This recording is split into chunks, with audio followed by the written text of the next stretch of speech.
So I've got to leave at, I'm going to shut down in about 45 minutes because I've got to get to the airport. So what I'm going to do is jump right in. We're going to talk about self-care. Isn't that what this is, right? What's the title? Finding balance? Uh-huh. I'm finding balance by leaving early. So there you go, right? We're going to talk about self-care and well-being. This is really a topic that's near and dear to my heart as a mental health provider. Self-care is so important, and I talked about this yesterday. Our classrooms are now the front lines of mental health intervention, right? And teachers and educators across the board are, they're feeling it, right? And self-care is more important now than it's ever been.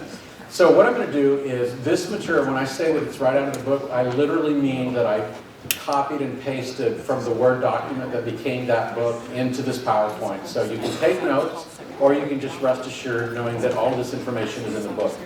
So I'm going to go through and talk about what wellness looks like in each of the 5 areas of well-being, and then I'm going to give you practical recommendations, things that you can start doing right now to be well in your life. Okay? So here we go. Let's see. There we go. Is that working? Yeah. That's our life wheel. That's my A game and that's my C- game, right? I have to ask myself, when I think about my wheel, the people that are depending on me, my wife, my kids, my colleagues, my clients, whomever, what kind of ride are they getting? If they're on my shoulders and I'm supporting them and they're depending on me, is this going to be their wheel or is this, right? What's going to be their ride? Then I think about for my marriage with my wife, we're a bicycle and our kids are on top. What's the ride like for our kids? Are we taking care of ourselves or are they getting a real rough, bumpy ride? So that's one way to think of this. One of the most loving things you can do for the people depending on you is to bring them the best version of you, right? I mean, that's it. Is my act of love to you is to take care of myself and bring to you the best version of me. Self-care is not narcissistic. It's not anything like that. It is, it's an act of love to the people depending on you, okay? So we're going to talk through what that looks like. What does it look like to take care of yourself in each of the 5 areas? And then, again, I'm going to give you practical strategies. Let's do this. If you have the book with you and you turn to page 111, there's an assessment. And so what you're going to do later, not now, later, is you're going to take this test. There are 10 items per category, so occupational, physical, emotional, and then you're going to chart your, so you go through and take the test, and then on page 116, you see that wheel? You're going to put your data into that wheel, and you're going to see what your wheel looks like. So I'm a visual learner, and this has always been really helpful for me. So let's go to the first one. When I say occupational well-being, what are the keys to occupational well-being? Number 1, I want to have good community. We talked about this yesterday, but one of the worst things I can do in my personal life or professional life is to do it in isolation. So community means sometimes you want to know where everybody knows your name and they're always glad you came. I want to be connected to the people that I'm working with. And the second one is I want to set boundaries. Again, we talked about that yesterday, but it's just knowing when to say when. For you in your particular role, when is it time to close things down on any given day, for any given week, on any given month, right? The setting boundaries is much more art than it is science. And then you figure it out one year, and then your role changes, and then you have to figure it out again for the next year.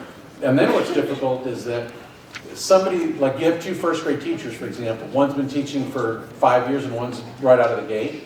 This person over here probably will be much more efficient, and they'll get things done a lot quicker, but the first-year teacher has to work hard because they're still on the learning curve. So it's real hard because you're looking at that person thinking, well, they set boundaries better than I do. The point is it just takes a long time to figure that out. So again, if I want to be well, there are 2 keys. Number 1, have professional community. Number 2, set boundaries. Let's go to the next one. 2 keys here for emotional well-being. Number 1, emotional, and we talked about this at length yesterday on emotional well-being. Number 1 is appropriately express your emotions, right? So if I want to be well emotionally, what that means is I can experience all my emotions and I can appropriately express them and not act silly when I have emotional outbursts. Okay. And the second thing is practice extending and requesting forgiveness. That is so big. If I want to be emotionally healthy, forgiveness is so important to that. My favorite definition of forgiveness is surrendering the right we think we have to punish someone for the harm they've caused us. Right? So you've harmed me, I want to get back at you. Forgiveness means I'm going to let that go. Right?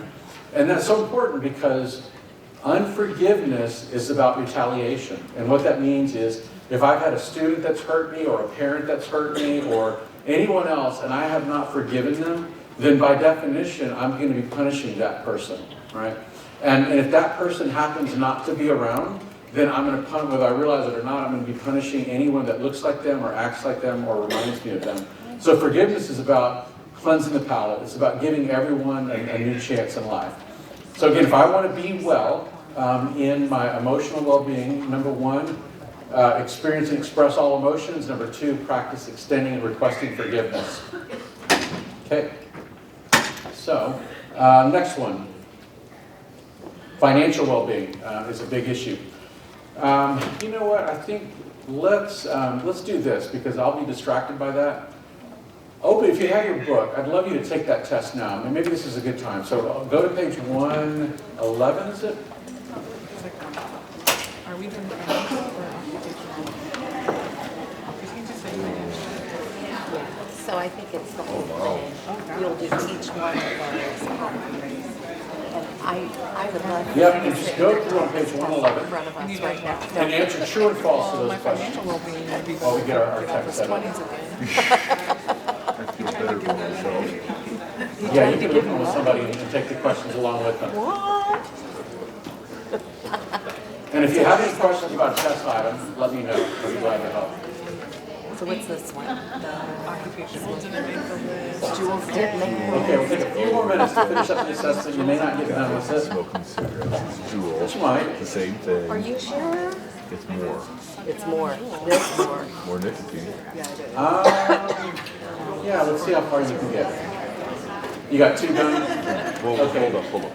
Then let's do this. Let's push the pause button, and I apologize for kind of going back and forth. So you've gotten a taste of the assessment, right? And you can finish it Bad? over a margarita this afternoon. So what I'm going to do then, just to make the most of the time that I have left, is I want to get into the recommendations. And these recommendations, so what you're going to do is you're going to, you'll take the assessment and then you'll plot your wheel. So going back to that slide, this person scored a 10 out of 10, right? So this is my Rockstar Live, 10, 10, 10. This person scored like, that's probably a 7, that's a 3, 4, 7, 4. Does that make sense? So you're gonna go through each of those categories. You're gonna put true, false. You're gonna add up your true responses. You're gonna plot your data on the wheel and connect all the spokes. Then you're gonna see what your wheel looks like. And then depression sets in. So what I'm going to do after the depression sets in is I'm going to give you some practical strategies that you can start putting into place today that will grow wellness in each of those 5 areas, right? And your assessment will kind of let you know which areas are weak for you. Keep in mind this, though. I'm going to throw a lot of recommendations at you.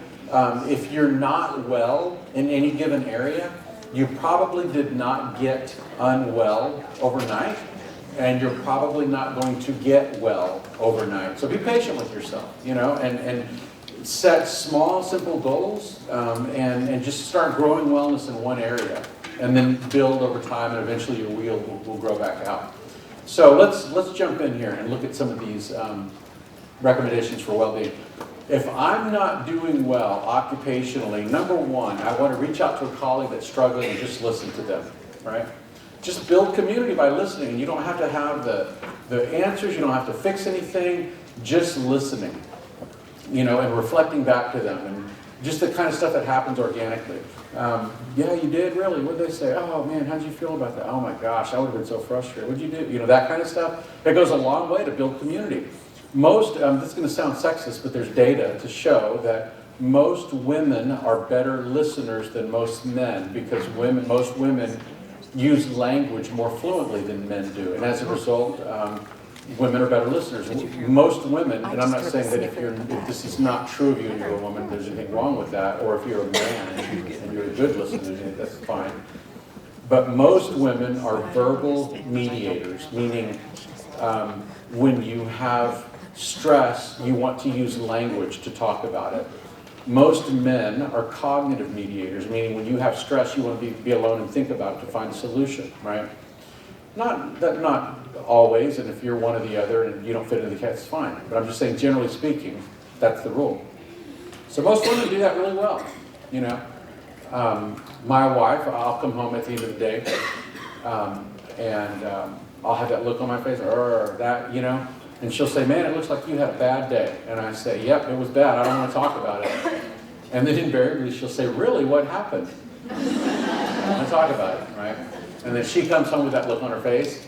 Wow, and you know, I'll say, it looks like you had a bad day. And she'll say, oh my gosh, it was horrible. And then I say, huh. Turn around all about it.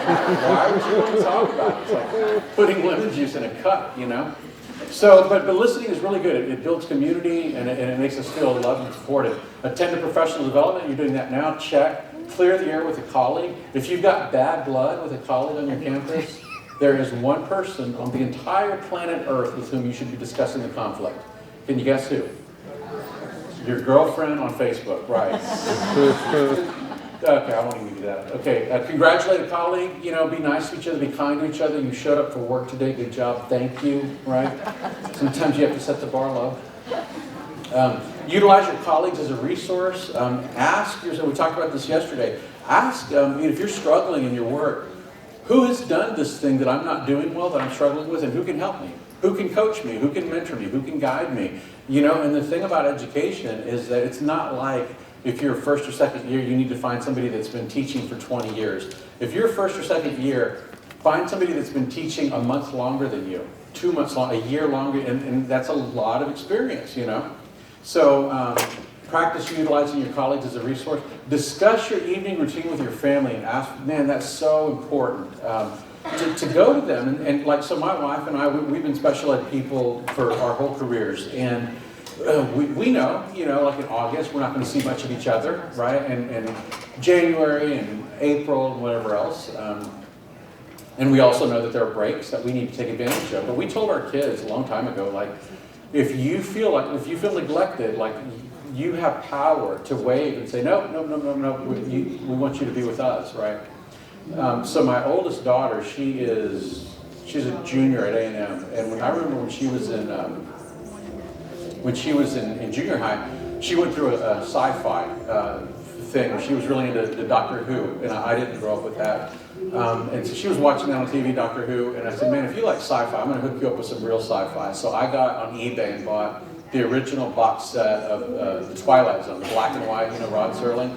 And so that was our sort of thing. It was Tuesday night. We put on an episode of The Twilight Zone, and we'd watch it together. And then I, being the English nerd that I am, would, so what issues was the writer raising in that episode, right? Which characters did the writer use to express the conflict, right? And then being a psychologist nerd, so what would you have done if you were in that situation? So that was how we bonded, right? And one night, I remember it was Twilight Zone night, so we sit down, and I pull out my laptop, right? So we put it on, the credits start to roll and everything, and starting the episode, and I pull out my laptop. I'm going to catch up real quick on some email. And man, she looked over at me, and she shook her head, and she reached over and she closed my laptop, and she said, Dad, this is our time together. Put that away, please, right? And it stunned me that in that moment, she was aware of what was being taken from her, and I wasn't, right? So am I going to, on my proverbial deathbed, hopefully many, many, many years from now, am I going to look back and say, thank God I stole that time from my daughter to catch up on those emails. That was really a game changer for me, so worth it. Of course not. You know, I'm going to look back and be grateful for the time I had with my daughter. So, same daughter at lunch just now. I was having lunch with some other presenters and didn't want to be rude, but she called. And I thought, I'm not going to miss this call. I'm going to go sit over there and just talk to her. And for 5 minutes, I'm going to immerse myself in this phone call because I want to be present with her, right? That's what we're talking about, you know. And I think that the deal is that we don't have to choose either I'm going to be an effective educator or I'm going to have a good family life. I don't think those things are mutually exclusive. It's just the art of finding how to balance excellence in both areas, right? And it takes a while to figure that out. And there are sometimes I'm a a C- professional and an A+ family person, and sometimes it shifts this way, but overall, the body of work should be good, right? So talk to your family and have honest conversations about setting boundaries, okay? Emotional well-being. If you want to be well emotionally, ask for feedback, you know? Here's a really bold question to ask somebody that will be honest with you. Ask them this: when do you see me most frequently act a fool, right? When do you hear me say things that are just cringeworthy? You know, when do I behave in ways that make you not want to be around me, right? And hopefully you've got somebody in your life that will give you honest feedback and say, gosh, whenever you talk about your ex, whenever you talk about work, whenever you talk about your in-laws, whenever you talk, whatever your deal is, you know, if I start acting silly, I need somebody in my life that will reflect that back to me so that I can figure out what work I need to do to get over my emotions, right? What was modeled in your family of origin? That's another big thing. So if you grew up in a family where you exploded emotion, you're probably an exploder, or you're a repressor because you don't want to be exploded, so you go to the other extreme, right? So you repress everything. Or if you grew up in a family that was stoic, where nobody talked about emotions and everything was very cognitive, right? You're probably a repressor. You probably don't talk about emotion. So just think about that. You know, what was modeled in your family of origin? And forgive someone, right? Hey, listen, we get hurt emotionally, we get hurt physically, and I'm not talking about by just the ED kids that want to kick us and spit at us. I'm talking about like by each other, by parents, right? And I mean, it happens. We live messy lives. So instead of being bitter and angry and mistrustful and guarded and, you know, living that life, what if I just forgave people, right? What if I just said, I'm surrendering the right I think I have to punish you for the harm you've caused me? I'm surrendering that, right? So we're even. It's a done deal. That's hard to do. It really is hard to do. But it keeps my soul clean. It keeps me from building up all this resentment and fear and anger and all of that. And then everybody's having to pay rent. The whole world is paying rent on what one kid did or what one parent did because I won't forgive them, right? So if I have bad blood towards somebody, I need to forgive them. Including, and I also have to request forgiveness. So not only do people hurt me in this messy life that I'm living, I hurt people. And I'm silly and naive to think that I don't do anything to hurt people, right? And so if I've said something to a student or to a colleague or to a parent or just some little sarcastic remark or something, like I mean, I'm guessing that there's no one in this room, like you figured out, like, oh, when I'm angry, I don't use my body to express that. I'm hoping that that lesson is already part of your consciousness, right? But fine-tune it a little bit, you know? Like, what about snide, sarcastic comments that you make? Granted, you're not kicking anybody in the shin, but you're still potentially damaging somebody, right? So ask, what behaviors am I engaging in that are hurtful and not helpful? And then who do I need to go to and ask for forgiveness? Especially starting with the kids in my class, okay? Forgive yourself, you know? Unforgiveness is about punishment. So if you've hurt me and I have not forgiven you, that means I want vengeance, right? I want retaliation. I want to get even with you. Well, if I've made mistakes that have hurt me, silly things that I've done in my past, I want to forgive myself, because if I haven't forgiven myself, then I'm punishing myself, you know? And that, the evidence that I'm punishing myself for a past mistake is when I start, my thought life is stuff like, don't do that, you're a loser, you're going to fail again, you know, they'll never, you're not good enough, you're too brown, you're too black, you're too gay, you're too straight, you're too this, you're too, whenever that voice is in my head, then I have something wrong in my relationship with myself, right? And I need to deal with that. So if and man, Lord knows I've made plenty of mistakes that I've had to forgive myself of for my past. And then every now and then there's a time and a place for counseling. You know, I think if you have a good community at home and at work, that's usually all you need to get through most of life's troubles. You know, just having somebody to listen to and talk to, and you drink a beer, you drink wine, you have coffee, and you talk through things and you feel better. But every now and then, you know, there's a time and a place to call a professional. And so, you know, if you're going through a significant loss, death of a loved one, if you've got unresolved trauma from your past, there's a time and a place to love yourself well and get professional help. Okay? So if I do those things, then it's great, because emotionally it makes me stronger. Okay? So we talked about We talked about well-being at a work level. We talked about our occupational well-being. We talked about emotional well-being. Let's talk about financial well-being. Number one, establish accountability. That's so important. If I want to be well financially in any area of my life, but certainly financially, I have to have accountability. There is no accountability without vulnerability, right? So that means that I've got to let somebody into that part of my life, my finances. And you know, in our society, it's like you don't talk about your income, you don't talk about politics, and you don't talk about religion, and you don't talk about child rearing, right? And those are just taboo, and so we sort of, you know, don't go there kind of thing.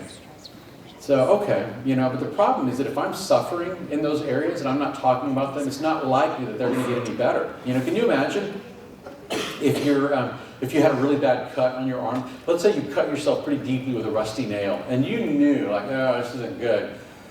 I don't want to talk about it though. You know, I'm just going to keep it a secret. Maybe it'll get better quietly, right? Of course not. And if my finances are a wreck, or any part of my life is a wreck, and I'm thinking that my silence about that, that's my intervention, is let me be quiet about it, that's insanity. It's not going to work, right?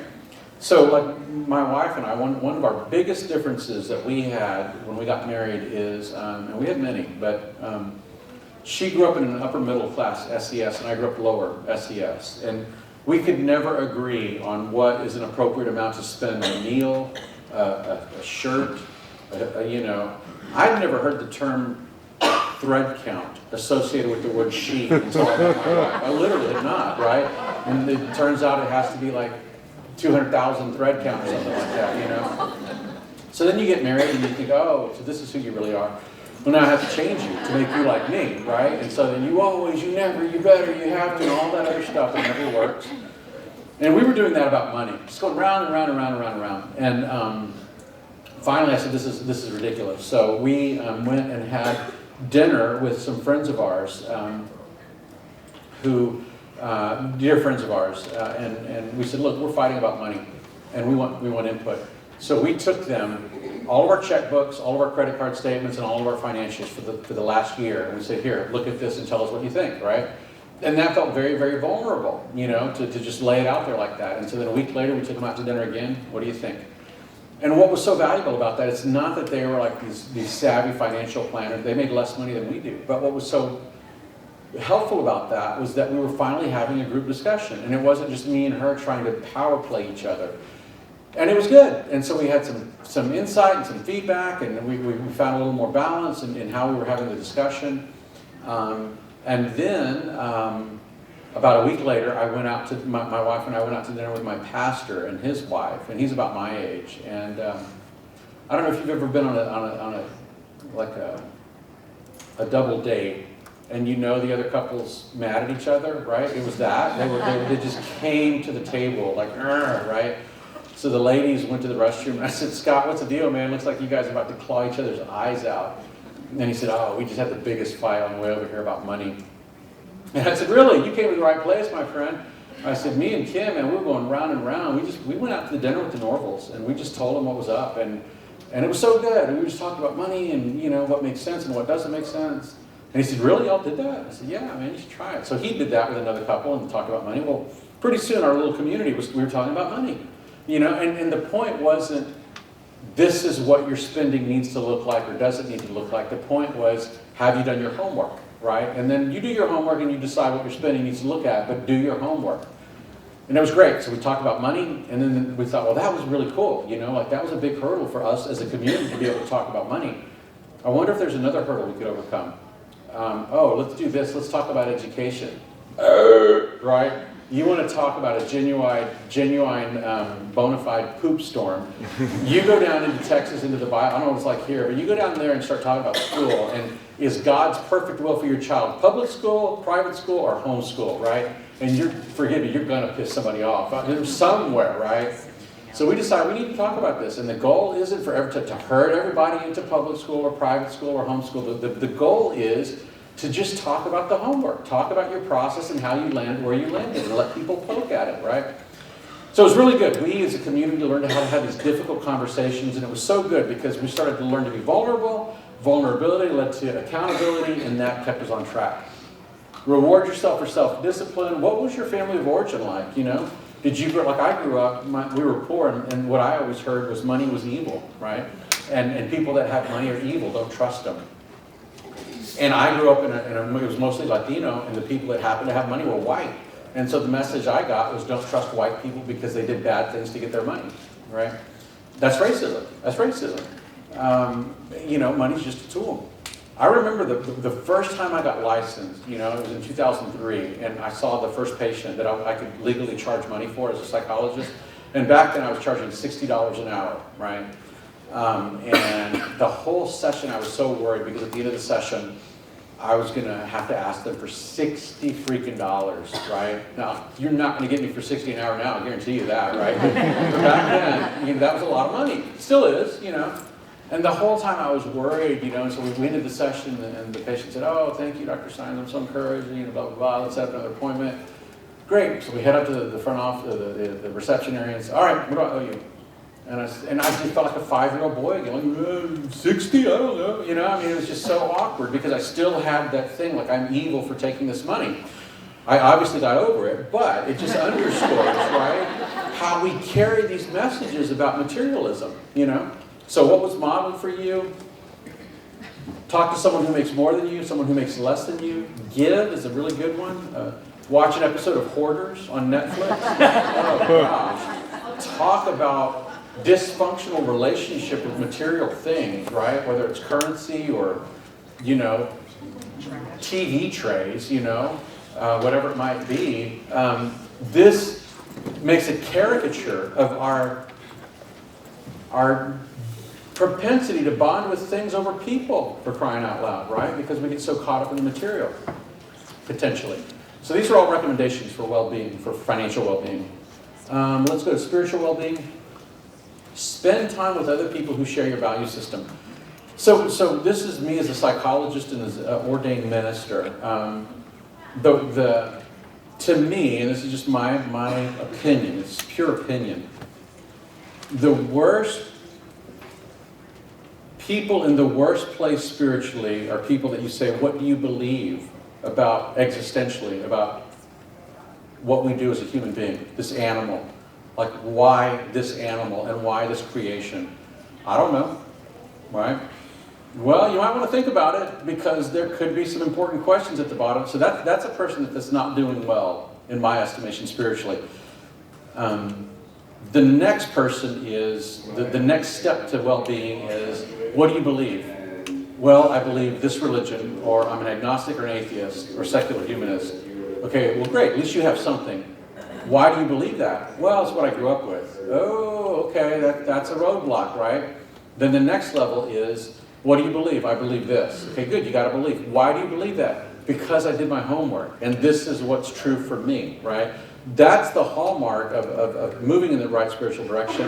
And then the last one, that the truly spiritual well person is the person who says, what do you believe? I believe this. Why do you believe it? Because I did my homework, right? And I didn't just inherit it. I did my own homework and built it myself. And not only can I articulate it, but I'm living it out, right? What's the point of having anything that you call a value system if it's not manifesting as value in the material world? It's not a value system, it's an ideology. Don't call it a value system if it's not adding value. And that could be Christianity, it could be Islam, it could be Zen Buddhism, it could be secular humanism, it could be agnosticism, atheism. Any one of those thought ideologies can either be a true value system because it's adding value to the world, or it can be an empty ideology. It's just, what am I going to do with it? So again, from my perspective, the truly spiritually healthy person is the person that has a rubric that they have built using their own homework, and they actively access it to inform what they do on a day-to-day basis. That's healthy spirituality, regardless of whether it's couched in a major world religion or not, right? So I want to spend time with people who share my value system so that we can talk about these things, right? And ask, what does it mean to be a Christian and be a teacher? What does it mean to be an agnostic and be a teacher? What does it mean to be a Zen Buddhist and be a teacher? How do I live that out in front of my students in a way that adds value to their lives, right? But if I'm not spending my life with people who share my value system, I'm never going to have those conversations, right? And my value system won't be it'll be an ideology. That's all it will be, is just an ideology that will only come to consciousness when somebody disagrees with me. And the only reason it comes to consciousness is so that I can prove them wrong. And that's just, it's just dysfunctional, right? It's not helpful. How does your role as a teacher or an educator overlap with your value system and calling? Flesh that out. Write yourself a letter reminding why you chose to enter education. Keep a calling journal. That's really good. I've got a journal here that I carry with me all the time. It's my full focus planner, right? And every day in the morning, I check in with myself and I write notes. These are the things that I want to do. So this morning, I'll show you what I wrote for my morning goals. Goal number 1 was work out, and I did that before lunch. Goal number 2 was love well to all participants in my workshop. So those are my goals, right? So then at the end of the day, I'm going to go back and ask myself and reflect. Did I work out? Check. Did I love well, right? Well, you were rude to that person, you were short with that person, but you were kind to that person. Okay, good. Note to self, do better next time, right? That's how we start living all of the, when we talk about spirituality, it feels real abstract, right? But there's a way to operationalize this stuff so that we're actually living out the things that we think are important, and we're living them out in a way that makes the world a richer and better place. So keep a journal, Next one, physical well-being. Find a workout partner. Look at this one. Watch Fat, Sick, and Nearly Dead on Netflix. Great documentary. I'm 100 years old, and I remember 50 years ago when I turned 40-ish, thinking like, no, I still got it. I'm gonna run a marathon just to prove, right? You just like staving off this midlife crisis, and so I did all my P90X and worked out and did my marathon. And then the next day I went to my chiropractor, like crooked like that after the marathon, and he's a good guy. And I said, how was the run, Adam? It was great. All right, let me straighten you up. And he said, hey, Adam, let me ask you a question real quick. When you're 70 years old, do you think you're going to look back and say, thank God I ran all those marathons, right? Or do you think maybe at this stage in the game it's time to do something different? And I said, yep, point well taken. Okay, I'll start doing yoga, which I still do, and low-impact cardio. And he said, here's another thing, Adam. Besides that, you need to understand that 80% of your body physically being well, it's not exercise, it's what you eat, right? And I've never heard that. I'd always thought of like physical well-being as rooted in exercise. And so if you just work out like a dog, you can eat whatever you want. And so I was working against myself, thinking that I could, because I worked out so hard, I could eat whatever I want. And I was just working against myself. And so my wife has celiac and my son has celiac, and we cut gluten out of our menu. And then I cut out dairy, and then I cut out processed sugars, and then I cut out grain. And every time I cut something out, my body felt healthier and healthier and healthier. And now I pretty much just eat meat, and I'll have like a little bit of spinach maybe once a week, and my body's just loving it, And so I'm not recommending that for everyone, but the point is, start listening to your body and ask your body, what do you want? Like, what makes sense? And then go to a nutritionist and say, what foods, do I have any food allergies? Is there anything I need to cut out of my diet? Don't even worry about working out. Don't try to do your P90X or your CrossFit or none of that. Deal with nutrition first, and then get your body healthy through food. Hippocrates said, let nutrition be thy medication, right? So figure out what foods that are right for your body, and then commit to those. And you talk about it, it's really weird. I get so excited on Saturday because Saturday's my sugar day. It's like the day of the week that I have any kind of sugar. And I try to limit it to 50 grams, but I know exactly what I'm going to get, and I feel like a little kid when I walk into the grocery store and I get my gluten-free, dairy-free, everything-free, coconut milk ice cream, right? That's just got a ton of sugar in it, and I just throw down with it. It's great. So find what works for your body and stick to that. And Fat, Sick, and Nearly Dead is a great documentary to help you get there. Okay, I will. So I want you, after you take the assessment, You chart your wheel, you see what your wheel looks like, you figure out where your weaknesses are, and pick one thing, one area of your life that you want to grow, emotionally or financially or spiritually. And then when you set goals, treat yourself like a 3-year-old. And what that means is you start stepping on the goal and you fail, then say, oh, good job, you're trying. Keep it up, man. I love you. Keep it up. You can do this, right? Be that voice to yourself instead of all these high goals. No, you're not going to. Why bother? What's the point? Baby steps. Just take little baby steps, and then when you successfully accomplish a baby step, say, good job, you're awesome, I love you. And when you fail at the baby step, say, it's okay, we'll try again. And then just start being that voice for yourself, that loving, kind, sweet voice to yourself, and start growing. And then what you'll find is that our wheels, it's like this, really is how it goes. We're filled up, and then we're poured out, and we're depleted, and we're going to be filled up and poured out. So like right now, I'm doing that, right? I'm feeling pretty depleted after this week. And then this weekend, I'm going to do this. And then, then a month later, I'm going to do that. And then, so it's just, that's the whole process. And it's just recognizing that rhythm. That's the rhythm of life. That's what makes us sustainable, is we're filled up and poured out. It's not a static thing. You think about an Olympic athlete. They can compete at that level for 3 days. 3 days, right? And as soon as that competition is over, their body immediately begins to deteriorate. And 2 weeks later, they're not going to do what they did. That's what's called peak performance, right? You can only get that in this real sweet spot like that, and then it's down. And that's the way it is with our wheel. We're functioning really, really well, and then life starts sucking the life out of us, right? And then we do that. And so it's just about recognizing that rhythm. The goal is not to be here and stay here. The goal is just to honor the rhythm. Okay? Awesome. What questions do you have for me? Thank you for your patience with the technology, by the way. Forgive me that I, A, have to end early, and B, the technology made it even worse. But what questions do you have for me about anything?